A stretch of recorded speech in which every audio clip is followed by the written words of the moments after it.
Welcome back to this week's edition of Honey from the Word. This week, the title of our devotion is Eliminate the Distractions, from Isaiah chapter 6, verses 1 through 10. In the year that King Uzziah died, I saw the Lord sitting on a throne, high and lifted up, and the train of his robe filled the temple. Above it stood seraphim. Each one had 6 wings. With 2 he covered his face, with 2 he covered his feet, and with 2 he flew. And one cried to another and said, Holy, holy, holy is the Lord of hosts. The whole earth is full of his glory. And the posts of the door were shaken by the voice of him who cried out, and the house was filled with smoke. So I said, Woe is me, for I am undone, because I am a man of unclean lips, and I dwell in the midst of a people of unclean lips. For my eyes have seen the King, the Lord of hosts. Then one of the seraphim flew to me, having in his hand a live coal which he had taken with the tongs from the altar. And he touched my mouth with it and said, Behold, this has touched your lips. Your iniquity is taken away, and your sin purged. Also I heard the voice of the Lord saying, Whom shall I send, and who will go for us? Then I said, Here am I, send me. And he said, Go and tell the people. Keep on hearing, but do not understand. Keep on seeing, but do not perceive. Make the heart of this people dull and their ears heavy, and shut their eyes, lest they see with their eyes and hear with their ears and understand with their heart and return and be healed. Back when the telegraph was the fastest method of long-distance communication, a young man applied for a job as a Morse code operator. Answering an ad in the newspaper, he went to the office address that was listed. When he arrived, he entered the large, busy office filled with noise and clatter, including the sound of the telegraph in the background. A sign on the receptionist counter instructed job applicants to fill out a form and wait until they were summoned to enter the inner office. The young man filled out his form and sat down with the 7 other applicants in the waiting room. After a few minutes, the young man stood up, crossed the room to the door of the inner office, and walked right in. Well, naturally, the other applicants perked up, wondering what was going on. They muttered among themselves that they hadn't heard any summons yet. They assumed that the young man who went into the office made a mistake and would be disqualified. Within a few minutes, however, the employer escorted the young man out of the office and said to the other applicants, Gentlemen, thank you very much for coming, but the job has just been filled. The other applicants began grumbling to each other, and one spoke up saying, Wait a minute, I don't understand. He was the last to come in, and we never even got a chance to be interviewed. Yet he got the job? That's not fair. The employer said, I'm sorry, but all the time you've been sitting here, the telegraph has been ticking out the following message in Morse code. If you understand this message, then come right in. The job is yours. None of you heard it or understood it. This young man did the job, so the job is his. So my question today would be, are your ears tuned to his voice? Are there too many distractions that are stopping you from hearing his voice? The reason this young man got the job was because he was listening for the right voice. And I wonder, which voice or voices are we listening to? Somehow he had eliminated all distractions and all outside influences.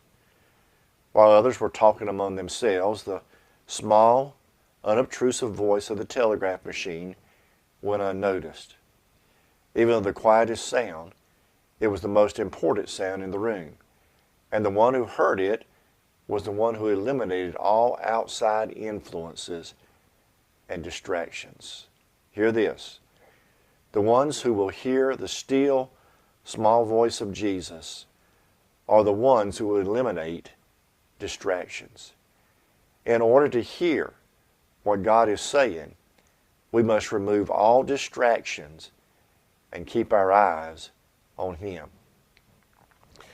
Now, a distraction is anything that takes our mind off of what we are supposed to be doing. A distraction can take place in a very short period of time, or it can be something that keeps coming back again and again. King Uzziah had become a distraction to Isaiah. And it was only when he died that Isaiah saw the Lord. Uzziah, his long reign of about 52 years, was the most prosperous except that of Jehoshaphat since the time of Solomon. In the earlier part of his reign, under the influence of Zechariah, he was faithful to Jehovah and did what was right in the sight of the Lord, according to 2 Kings 15:3 and 2 Chronicles 26:4 and 5. But toward the close of his long life, his heart was lifted up to his destruction, and he invaded the priest office in 2 Chronicles 26 and 16. And entering the sanctuary, proceeded to offer incense on the golden altar. Azariah, the high priest, saw the tendency of such a daring act on the part of the king, and with a band of 80 priests he withstood him, saying, "It is not for you, Uzziah, to burn incense to the Lord, but for the priest." And Uzziah was suddenly stricken with leprosy while in the act of offering incense.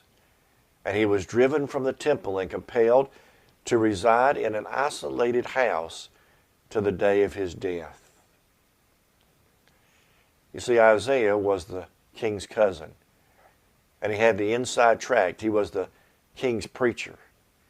And all of a sudden, the king died, and it wasn't clear who would take care of Isaiah. His dependency appeared, and the pattern started to appear to create the climate for a visitation. Uzziah gave him a position, and when he got his position, he lost sight of God. I want you to notice Isaiah's threefold vision. First of all, when the man who had taken care of him died, Isaiah turned again to the Lord, and it was then that he received his vision. When the distractions in your life are eliminated, then you put yourself in a position to receive a vision from the Lord. In the year that King Uzziah died, it says, "I saw also the Lord sitting upon a throne, high and lifted up, and his train filled the temple." Isaiah said, when my distractions were eliminated, then I saw the Lord. Next, after Isaiah saw the Lord, he saw himself. Verse 5, "Woe is me, for I am undone, because I am a man of unclean lips, and I dwell in the midst of a people of unclean lips. For my eyes have seen the King, the Lord of hosts." See, Isaiah realized how far he had drifted from God when he finally saw God again. He realized how unclean he was after he got a visitation of God, and immediately he began to repent. And third, and finally, after he saw God and himself, he got a vision of the world that he was sent to witness to. Verse 8, "And I also heard the voice of the Lord saying, Whom shall I send, and who will go for us? Then I said, Here am I, send me." I'm saying to those who are listening that God has a job for someone to do.